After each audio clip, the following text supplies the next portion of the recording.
আসসালামু আলাইকুম ভিউয়ার্স, আশা করি তোমরা সবাই ভালো আছো। তো আজকে আমি বানিয়েছি কোয়েল পাখির ডিমের একটি রেসিপি। তো এই দেখো কোয়েল পাখি ডিম, এগুলো তোমাদের ভাইয়া এনেছে, তাই ভাবলাম কিছু বানিয়ে দেখাই। তো রেসিপিটি বানাবো, তো ভিডিওটা তোমাদের সাথে শেয়ার করব। তো আমার সাথে থেকো আর পুরোটা ভিডিও দেখো। আর ভিডিওটা পুরোটা দেখার জন্য সবাইকে অনুরোধ রইল। এই যে আমি চুলায় বসিয়ে দিয়েছি কোয়েল পাখির ডিম।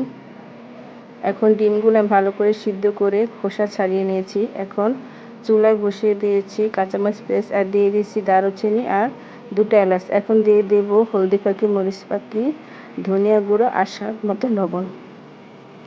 তারপর দিয়ে দিচ্ছি সামান্য পানি। মশলাটা আমি ভালো করে কষিয়ে নিব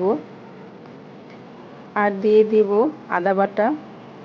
এখন মশলাটা ভালো করে নেড়ে নিচ্ছি। এই যে মশলা কষানো হয়ে গেছে, এখন দিয়ে দিব পরিমাণ মতো পানি।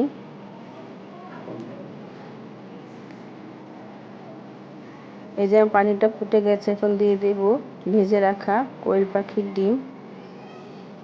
তারপরে ভালো করে নেড়ে নেব। এই যে আমার প্রায় হয়ে গেছে কোয়েল পাখির ডিম। এই দেখো হয়ে গেছে কোয়েল পাখির ডিম। দেখছে কি সুন্দর হয়েছে, কালারটা কত সুন্দর দেখাচ্ছে। তো তোমরা বাসায় একবার হলো বাচ্চাদের বানিয়ে খাবে। আর ভিডিওটা ভালো লাগলে সাবস্ক্রাইব করবে। সবাই ভালো থেকো, আল্লাহ হাফেজ।